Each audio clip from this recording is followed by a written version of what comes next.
কিসের বাড়ি রক্ষা করতে গেছে? বাড়ি ভাঙতে গেছে, ভাঙতে গেছে, যাতা দিছে, এটা তো হবেই। বলে না বিপ্লব প্রতি বিপ্লব থাকে। সারা বাংলাদেশে সব আওয়ামী লীগের নেতাদের বাড়ি ভেঙে ফেলাইতেছে।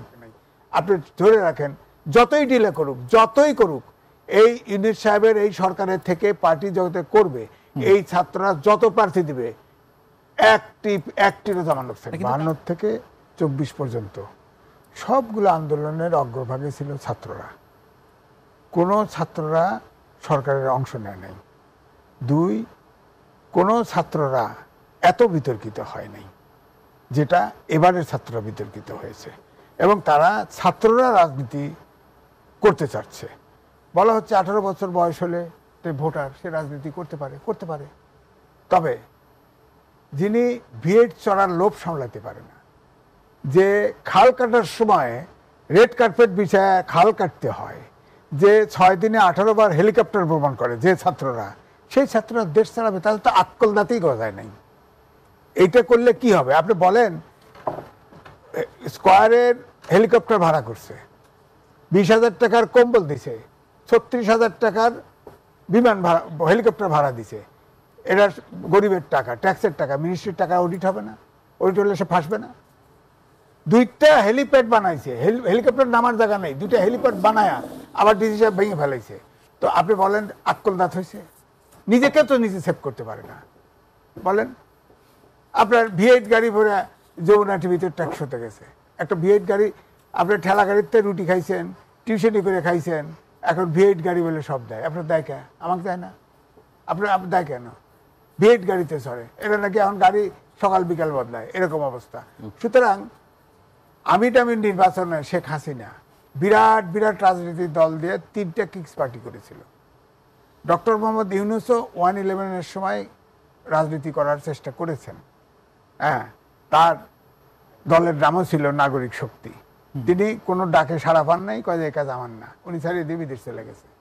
আর এবারে যে ছাত্ররা ইতিমধ্যে যে বিতর্কিত হয়েছে, এরা ইউনূস সাহেব তার সাপোর্টার আছে। অন্তর্বর্তীকালীন সরকারের মধ্যে 3 জন আছে ছাত্র, এবং ইউনূস সাহেব তো নিজেই বলছে, ছাত্রদের প্রশংসা করেই বলছে, তারা রক্ত দিয়েছে, রক্ত আপনার লক্ষ্য ঠিক রাখতে ছাত্রদেরই রাজনীতি করতে হবে, অর্থাৎ ক্ষমতায় আসতে হবে।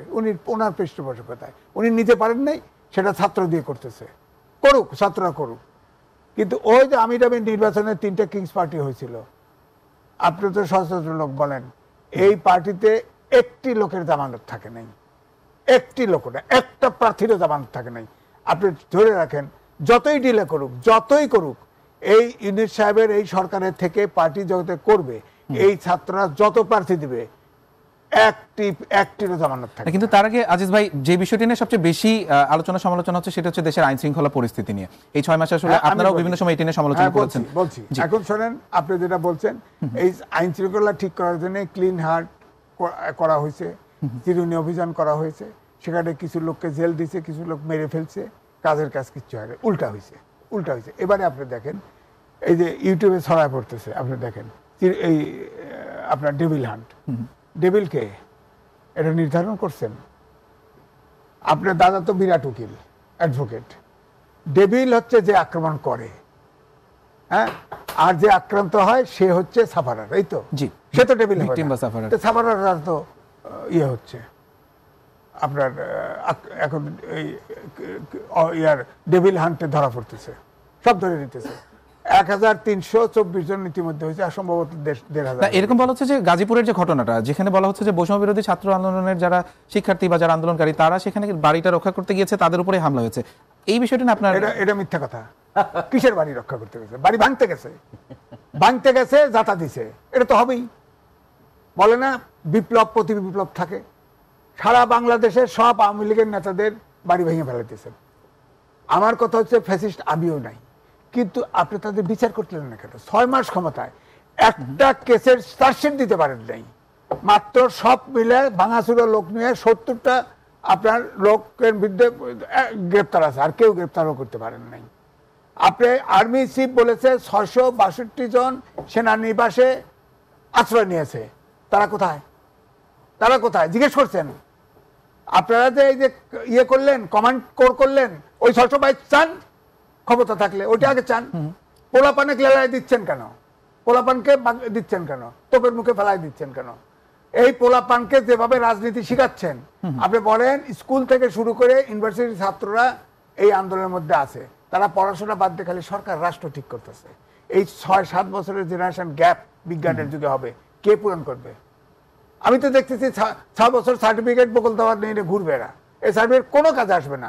অটোমেশনের যুগ, যেখানে কম্পিউটার, ডেটা সায়েন্স, আইটি, আইও ইত্যাদি ইত্যাদি রিপ্লেস করতেছে মানুষকে, আমাদের দেশেও আসছে। আচ্ছা ভাই, আপনি যে কথাটি বলছিলেন যে মানে কিভাবে চলে গেল, এই বিষয়টা নিয়ে মানে যারা সিনিয়র অনেকেই তো আসলে বলা হয়েছিল আছে, তারা আবার কিভাবে চলে গেল, এই বিষয়টা নিয়ে আসলে অতটা আলোচনা হয় না কেন, বা হলেও আসলে এটা খুব একটা গুরুত্ব পায় না কেন? বিষয়টা হচ্ছে যে আমার এটাও দুঃখ, কারণ রাজনীতি যারা করে আমি খুব বিজ্ঞানের লোক কম দেখি। সরকারে যেটা আছে একটাও বিজ্ঞানের লোক আছে কিনা আমার জানা নেই। আমি ফিজিক্স পড়ছি, এই জন্য আমি কিন্তু লিখেছি, অটোমেশনের যুগের উপরে লিখেছি, ছাপা হয়েছে। এবং কি কি এখন আছে দেশে আপনি শোনেন, আমি ব্যাংককে বাংলাদেশের 3 ডাক্তার বলছে আমার ক্যান্সার হয়েছে, আমার ফ্যামিলি নিয়ে গেছে ব্যাংকক, টিপ দিয়ে জিব্বা খাওয়া হয়েছে, টিপ দিয়ে কয় নো ক্যান্সার, ওষুধ দিচ্ছে, আমি ঠিক আছে ঠিক আছে। ওই ব্যাংককে স্যামিটাবিজ হসপিটালে গেছি, ছোট হসপিটালে, সেখানে বিল্ডিংটাই করা হয়েছে এমনভাবে যাতে রোবট এটা ক্লিন করতে পারে। একটা রোবট ঘুরে ঘুরে ঝাড়ু দিচ্ছে, অন্তত 50টা লোকের দরকার। এই 50টা লোক বাংলাদেশের ঝাড়ুদার হইতো, ওখানে একটা লোকের দরকার নেই। আমি সৌদি আরবে গেছি, মসজিদুল হারাম, মসজিদ আপনার মদিনা, 2 জায়গায় ডান্ডা ধরে দাঁড়ায় থাকে, নামাজের ওয়াক্ত শুরু হলে আর নামাজ শেষ হলে দাঁড়ায় থাকে। ওখানে তো আর কয় না যে মাগো ভিক্ষে দেন, দাঁড়ায় থাকলে বাস দিয়ে যায় পয়সা। আর এই শ্রীলঙ্কা, নেপাল, চায়না, এমনকি মায়ানমার, এরা অটোমেশনে বসে কাজ করতেছে। তা আমার তখন দুঃখ হয়েছে, আমাদের সরকার হয়তো কিংকে হাতে পায়ে ধরে এই লোকগুলো পাঠাইছে, এগুলোর কোনো প্রয়োজন নেই। এই অবস্থায় চলে গেছে দেশ। 1.5 কোটি লোক আমাদের দেশে প্রবাসীরা টাকা দেয়। এই আগামী 10 বছর পরে একটি লোক বিদেশে নিবে না, যদিও আপনি এই শিক্ষা ব্যবস্থার পরিবর্তন না করেন।